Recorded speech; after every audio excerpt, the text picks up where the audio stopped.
Salut à tous, ici Frédéric Morel. Bienvenue sur ma chaîne dédiée à la science et aux découvertes scientifiques. Si vous êtes passionné par l'exploration de notre univers et les avancées scientifiques, pensez à vous abonner. Aujourd'hui, on plonge dans un sujet fascinant qui repousse les limites de notre compréhension. Bonjour Allons-y. à tous. Dans cette vidéo, je vais vous parler d'un sujet fascinant, la bipédie chez l'homme, en mettant l'accent sur la colonne vertébrale et le bassin. Nous explorerons comment ces deux structures essentielles ont évolué pour nous permettre de marcher debout et de nous déplacer avec aisance. Je vais également vous expliquer l'importance de leur anatomie et de leur fonctionnement dans notre quotidien. Restez avec moi pour découvrir comment ces éléments clés façonnent notre posture et notre mobilité. C'est parti! L'homme se singularise par sa station debout. Il est bipède. Il possède une station érigée permanente, ce qui nécessitait une modification de l'emplacement du centre de gravité. Homme et bipédie, colonne vertébrale et bassin. Ici, position allongée de la colonne vertébrale.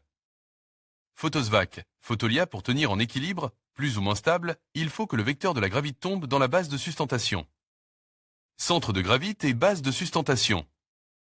DR pour l'homme, cette base est considérablement rétrécie puisqu'il ne reste plus que le quadrilatère déterminé par les deux pieds. Et même légèrement écarté, l'aire déterminée est beaucoup plus petite que pour un quadrupède. Position de la colonne vertébrale. DR d'autre part, l'homme se tient sur ses pattes arrière, donc le centre de gravité se déplace de l'avant-train vers le bassin. Ceci entraîne un certain nombre de modifications. Dos argente. DR on se rend tout de suite compte de la situation quand on voit la position du gorille-gorille et celle de l'homme debout, le centre. De gravité est la cinquième vertèbre lombaire et donne une verticale qui passe par la base de sustentation déterminée. Par les pieds, le tronc se redresse et devient plus court que le membre inférieur, postérieur, le train postérieur et la région. Lombaires prennent beaucoup d'importance. Le poids de la partie antérieure diminue considérablement, comparé l'avant-train du gorille. Et de l'homme, la colonne vertébrale comporte 4 courbures au lieu d'une seule. La tête est posée sur la colonne vertébrale-colonne. Vertébrale et non plus pendue à l'avant. Colonne. DR les 4 courbures sont les suivantes. Courbure cervicale en lordose avec diminution du volume des vertèbres cervicales-vertèbres. Cervicale. Courbure dorsale en syphose-syphose. Courbure lombaire en lordose avec augmentation du volume des vertèbres. Courbure sacrée en syphose. Ces courbures stabilisent la position verticale en fonctionnant un peu comme un ressort, mais il est évident que cet assemblage doit être fortement maintenu. Plus question de compter sur l'effet voûte que l'on observe chez les quadrupèdes. Donc, les ligaments de la colonne se sont adaptés à cette position et verrouillent la structure qui n'est pas à l'abri de l'exagération. Pathologique. Ligaments vertébraux. DR le rachis lombosacre est particulièrement développé chez l'homme, centre de gravité d'une part, mais aussi charnière du mouvement de bascule. Là encore, l'évolution n'est pas terminée, et de loin, il n'y a qu'à constater le nombre de douleurs. Lombaires qui existaient sans aucun doute déjà chez les Égyptiens de l'Antiquité par exemple, et qui ne sont donc pas toutes dues à de mauvaises positions devant la télévision, mais aussi à des efforts mal ou gays trop vite exécutés. Rachis lombosacre. DR position verticale et muscles. Une musculature appropriée est aussi très importante pour maintenir une station debout orthopédique ainsi qu'une dynamique générale. Et soutenue, l'immobilité est contre-indiquée de même que la station assise passive et bien d'autres choses encore. Cette position verticale entraîne d'autres modifications au niveau du bassin et de l'articulation des membres inférieurs. Nous y reviendrons dans le chapitre sur les membres.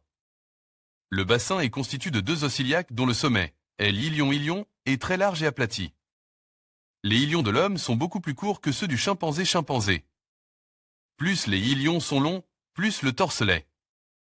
Ainsi, lorsque le singe se dresse, son centre de gravité se trouve bien au-dessus des hanches, ce qui est déstabilisant. Bassin du singe, à gauche, et bassin de l'homme, à droite. DR du point de vue mécanique, le torse des singes constitue donc un très grand bras de levier. Si nous étions construits de la même façon, nos muscles fessiers n'arriveraient pas, malgré leur très fort développement par rapport aux singes, à nous tenir debout, ils se fatigueraient trop vite. Le raccourcissement de l'ilion accompagne celui du torse, abaisse le centre de gravité et diminue les contraintes exercées sur ses muscles. Il y a aussi un raccourcissement assez important de L-ischion-ischion. Dans l'ensemble, le bassin s'abaisse, bascule vers l'arrière, s'élargit et s'évasait. Il y a un élargissement considérable du sacrum, donc de la cuvette, qui supporte les organes auparavant suspendus. Musculature fessière de la station debout, d'après Hachette Terminal D. DR. Les muscles fessiers ont changé de fonction entre le chimpanzé et l'homme. De propulseur chez le singe, ils ont développé une fonction stabilisatrice du bassin chez l'homme, ce qui permet la marche bipède, c'est-à-dire ce qui permet d'avoir, à un moment, tout le poids du corps sur une seule hanche, d'être en quelque sorte complètement en porte-porte-à-faux et de ne pas tomber. Quand nous lançons la jambe vers l'avant, elle est d'abord plus ou moins tendue en arrière, puis le muscle psoas-iliaque la ramenée vers l'avant. Une fois passée devant, elle est freinée puis stoppée par la contraction des ischio-jambiers. Chez l'homme, il y a donc tout un groupe de muscles, grands, moyens et petits fessiers, biceps plural et psoas-iliaque, qui participent à l'équilibre de la station debout et à l'équilibre de la marche alors que ces mêmes muscles sont strictement propulseurs chez les quadrupèdes. Les modifications dont nous parlons ici apparaissent déjà chez Lucie, dont on est sûr qu'elle marchait debout, même si elle grimpait. Encore aux arbres. Anatomie, grand fessier. DR. Le bassin de la femme, qui n'est pas entièrement soude à l'avant, est adapté à l'accouchement chez les bipèdes, mais il est évident que le passage du nouveau-né à travers le bassin humain est un des plus délicats du règne animal. Schéma général, articulation de la hanche. DR. L'articulation du fémur et du bassin est aussi modifiée. Nous reparlerons du col du fémur plus loin dans ce dossier. En conclusion, la bipédie humaine est le résultat d'une évolution complexe qui a profondément modifié notre colonne vertébrale et notre bassin. Ces adaptations anatomiques ont non seulement permis une locomotion efficace, mais ont également influencé notre posture, notre équilibre, et même notre capacité à manipuler notre environnement. Comprendre ces mécanismes nous aide à apprécier la singularité de notre espèce et les défis que notre corps doit relever au quotidien. Merci de votre attention et à bientôt pour de nouvelles explorations sur l'évolution humaine.